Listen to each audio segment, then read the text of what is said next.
ತಿರುಪತಿಗೆ ನಾಮ ಹಾಕಿದ ನಕಲಿ ರೇಷ್ಮೆ ಸಾಲು ಹಗರಣ. ತಿರುಪತಿಯಲ್ಲಿ ಇದೀಗ ರೇಷ್ಮೆ ಸಾಲು ಹಗರಣ ಕೂಡ ಮತ್ತಷ್ಟು ಒಂದು ಚರ್ಚೆಗೆ ಗ್ರಾಸವಾಗಿದೆ. ನಕಲಿ ತುಪ್ಪದ ನಂತರ ಇದೀಗ ಮತ್ತೊಂದು ಅಕ್ರಮ ನಡೆದಿರುವಂಥದ್ದು ಕಂಡು ಬರ್ತಾ ಇದೆ. ತಿರುಪತಿಗೆ ನಾಮ ಹಾಕಿದ ನಕಲಿ ರೇಷ್ಮೆ ಶಾಲು ಪ್ರಕರಣ, ನಕಲಿ ತುಪ್ಪದ ನಂತರ ಮತ್ತೊಂದು ಅಕ್ರಮ ಇದೀಗ ಬಯಲಾಗಿದೆ. ರೇಷ್ಮೆ ಬದಲು ಪಾಲಿಸ್ಟರ್ ಶಾಲು ಪೂರೈಕೆಯನ್ನ ಮಾಡ್ತಾ ಇದ್ದಾರೆ. ನೋಡಿ, ದೇವಸ್ಥಾನದಲ್ಲೂ ಕೂಡ ಹಗರಣಗಳು. ಬೆಂಗಳೂರು ಸಿಲ್ಕ್ ಬೋರ್ಡ್ನಿಂದ ಅಕ್ರಮ ದೃಢ ಆಗಿದೆ ಇದೀಗ. ಹಾಗಾದ್ರೆ ಅಕ್ರಮ ಹೇಗೆ ಆಗಿದೆ, ಯಾವ ರೀತಿಯಾದಂತಹ ಅಕ್ರಮಗಳು ನಡೀತಾ ಇದ್ದಾವೆ? ಇದೀಗ ತುಪ್ಪದ ವಿಚಾರದಲ್ಲೂ ಕೂಡ ಇಲ್ಲಿ ನಾವು ಗಮನಿಸಿದ್ವಿ, ದೇಗುಲಕ್ಕೆ ರೇಷ್ಮೆ ಶಾಲು ಬದಲು ಪಾಲಿಸ್ಟರ್ ಅನ್ನ ತರ್ತಾ ಇದ್ದಾರೆ. ಗಣ್ಯರು ಅತಿಥಿಗಳ ಆಶೀರ್ವಾದಕ್ಕೆ ಬಳಸ್ತಾ ಇದ್ದಂತಹ ಶಾಲಿದು 2015ರಿಂದ ಒಂದೇ ಸಂಸ್ಥೆಯಿಂದ ಟಿಟಿಡಿಗೆ ಪೂರೈಕೆ ಆಗ್ತಾ ಇದೆ. 300 ರೂಪಾಯಿಂದ 1300 ಬಿಲ್. ಇತ್ತೀಚೆಗೆ ಈಗಷ್ಟೇ 55 ಕೋಟಿವರೆಗೂ ಕೂಡ ಇಲ್ಲಿ ವಂಚನೆ ಆಗಿರುವಂಥದ್ದು ಕಂಡು ಬರ್ತಾ ಇದೆ. ಇತ್ತೀಚೆಗೆ ಆಂತರಿಕ ತನಿಖೆಯಲ್ಲಿ ಅಕ್ರಮ ಬಹಿರಂಗವಾಗಿರುವಂಥದ್ದು.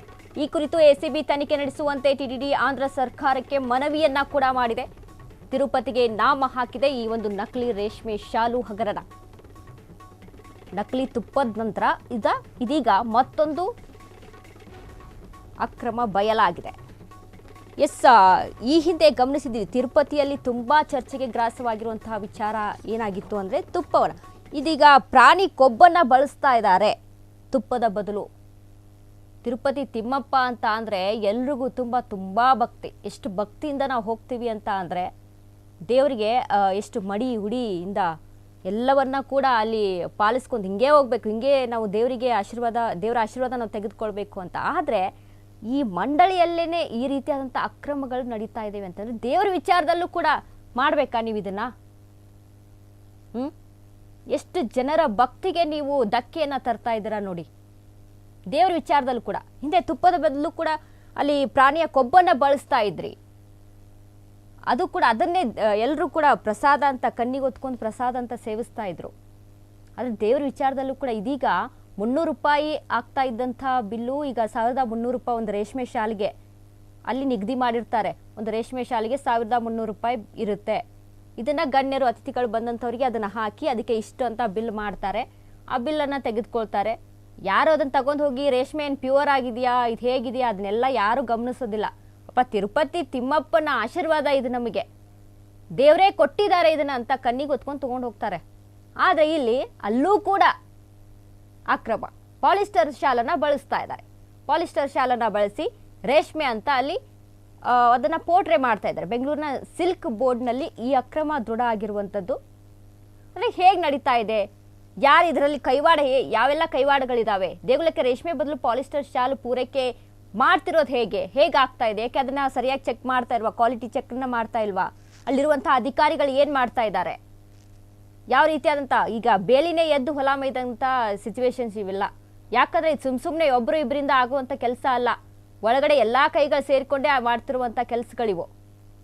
ಹೀಗಾಗಿ ಹೇಗೆ ನಡೀತಾ ಇದೆ, ಯಾವ ರೀತಿಯಾಗಿ ಯಾರು ಮಾಡ್ತಾ ಇದ್ದಾರೆ, ಯಾವ್ಯಾವ ಅಧಿಕಾರಿಗಳ ಕೈವಾಡಗಳಿದಾವೆ, ಯಾರ ಹೇಸಿಗೆಯನ್ನ ತಿಂತಾ ಇದ್ದಾರೆ, ಈ ವಿಚಾರದಲ್ಲೂ ಕೂಡ ದೇವರ ವಿಚಾರದಲ್ಲೂ ಕೂಡ ಯಾರು ಈ ರೀತಿಯಾದಂಥ ತಪ್ಪುಗಳನ್ನ ಮಾಡ್ತಾ ಇದ್ದಾರೆ, ಇದನ್ನೆಲ್ಲವೂ ಕೂಡ ತನಿಖೆ ಆಗಬೇಕು ಅಂತ ಟಿಟಿಡಿ ಸರ್ಕಾರಕ್ಕೆ ಮನವಿಯನ್ನ ಮಾಡಿದೆ. ಈ ಹಿಂದೆ ನಾವು ಗಮನಿಸಿದ್ವಿ, ತುಪ್ಪದ ವಿಚಾರಕ್ಕೆ ಎಷ್ಟೆಲ್ಲ ಅದು ಪಾಲಿಟಿಕ್ಸ್ ಎಲ್ಲ ಏನೇನೋ ಬೇರೆ ಆಯ್ತು ಬಿಡಿ. ಅದಕ್ಕಿಂತ ಬದಲು ಈಗ ಎಷ್ಟೋ ಭಕ್ತಾದಿಗಳ ಒಂದು ಭಕ್ತಿಗೆ ಧಕ್ಕೆ ಆಯ್ತಲ್ಲ, ಅದನ್ನ ಯಾರು ಹೇಳ್ತಾರೆ? ಹೇಗ್ರಿ ನಂಬೋದು? ದೇವರು ಅಂತ ಅಂದಾಗ ಒಂದು ಭಯಭಕ್ತಿ ಎಲ್ರಿಗೂ ಇರುತ್ತೆ. ಆ ಭಯಭಕ್ತಿ ಇಲ್ಲದೇನೆ ಈ ರೀತಿಯಾದಂಥ ಅಕ್ರಮಗಳನ್ನ ಮಾಡ್ತಾರೆ ಅಂತ ಅಂದ್ರೆ ಈ ಜನ ಯಾವ ರೀತಿಯಾದಂಥ ಒಂದು ಹೇಸಿಗೆಯನ್ನು ತಿನ್ನೋಕೆ ಮುಂದಾಗಿದೆ. ಎಲ್ಲ ವಿಚಾರದಲ್ಲೂ ಎಲ್ಲಿ ಒಂದು ಈ ರೀತಿಯಾದಂಥ ಭ್ರಷ್ಟಾಚಾರ ಇಲ್ಲ ಹೇಳಿ? ಎಲ್ಲಿ ಈ ರೀತಿಯಾದಂಥ ಒಂದು ಕಳಪೆ ವಂಚನೆಗಳಿಲ್ಲ ಅಂತ ಹೇಳಿ? ಎಲ್ಲ ಕಡೆ ಈಗ ದೇವ್ರ ವಿಚಾರದಲ್ಲೂ ಬಂದಿದೆ ಅದು. ತಿರುಪತಿ ತಿಮ್ಮಪ್ಪ ಒಳ್ಳೇದು ಮಾಡಪ್ಪ ಅಂತ ಎಲ್ಲರೂ ಕೂಡ ಹೋಗಿ ಬೇಡ್ಕೊಂಡು ಕೇಳ್ಕೊಂಡು ದೇವ್ರು ನಮ್ಗೆ ಆಶೀರ್ವಾದ ಮಾಡ್ತಾನೆ ಅಂತ ಅದನ್ನು ತೆಗೆದುಕೊಂಡು ಬರ್ತಾರೆ. ಆದರೆ ಇವರು ಅಲ್ಲೂ ಕೂಡ ಅಕ್ರಮ.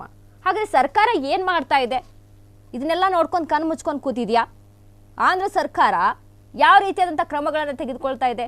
ಲಾಸ್ಟ್ ಟೈಮ್ ತುಪ್ಪದ ವಿಚಾರದಲ್ಲೂ ಕೂಡ ಈ ರೀತಿಯಾದಂಥ ಅಕ್ರಮ ಬಂದ. ಯಾಕೆ ಇವ್ರಿಗೆ ಕಾಣಿಸಿಲ್ವಾ? ಅದು ಕ್ವಾಲಿಟಿಯನ್ನು ಚೆಕ್ ಮಾಡಲ್ವಾ ಇವರು? ಎಷ್ಟರ ಮಟ್ಟಿಗೆ ಕ್ವಾಲಿಟಿ ಇದೆ, ಎಷ್ಟರ ಮಟ್ಟಿಗೆ ಇದು ಪ್ಯೂರ್ ಆಗಿದೆ ಅಂತ ಚೆಕ್ ಮಾಡಲ್ಲ. ರೇಷ್ಮೆ ಅಂತ ಅಂದ್ರೆ ರೇಷ್ಮೆ ಅದ್ರಲ್ಲಿ ಇದೆಯಾ ಇಲ್ವಾ ಅಂತ ಚೆಕ್ ಮಾಡಲ್ವಾ ಇವರು? ಹಾಗಾದ್ರೆ ಇವ್ರದ್ದು ಏನಾದ್ರೂ ಪಾಲಿದೆಯಾ ಇದರಲ್ಲಿ? ಸರ್ಕಾರದ್ದೇ ಪಾಲಿದೆಯಾ ಇದರಲ್ಲಿ? ಇದೆಲ್ಲ ಪ್ರಶ್ನೆಗಳು ಬರ್ತಾ ಇದ್ದಾವೆ. ನೋಡೋಣ, ತನಿಖೆ ಆಗ್ಲಿ, ಯಾವ ರೀತಿಯಾದಂಥ ವಿಚಾರಗಳು ಹೊರಗೆ ಬರ್ತಾವೆ ಅಂತ ಕಾದ್ ನೋಡ್ಬೇಕು. ಕ್ಷಣ ಕ್ಷಣದ ಸುದ್ದಿಗಳಿಗಾಗಿ ಫ್ರೀಡಂ ಟಿವಿ ಸಬ್ಸ್ಕ್ರೈಬ್ ಮಾಡಿ, ಲೈಕ್ ಮಾಡಿ ಹಾಗೂ ಫಾಲೋ ಮಾಡಿ. ಹೊಸ ಸುದ್ದಿಗಳ ನೋಟಿಫಿಕೇಶನ್ಗಾಗಿ ಬೆಲ್ ಐಕಾನ್ ಮೇಲೆ ಕ್ಲಿಕ್ ಮಾಡಿ.